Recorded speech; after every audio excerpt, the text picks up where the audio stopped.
Hey, what's going on, everybody? This is Alan Anthony from CES 2018, and we're looking at the Honor View 10. Yes, it's finally here in America. It was just announced in Las Vegas 2018, and I'm definitely impressed with the beauty of the screen and how thin this really is.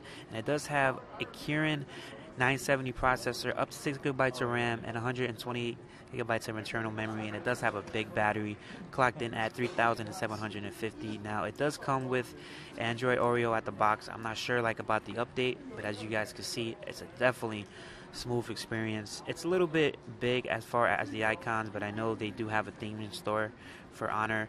And on the back, we do have a 16 megapixel and a 20 megapixel dual rear camera, and on the front we have a 13 megapixel camera as well, so you will get some nice photos. And it does have a AI experience, so you could get all the animojis and Honor emojis I was saying at the event. So if you guys want to see more coverage of the Honor View 10, hopefully we could get it on the channel. Follow Phone Tech at Work for more videos like this, and we should have more coverage from CES 2018. So peace and love, and we'll see you in the next video.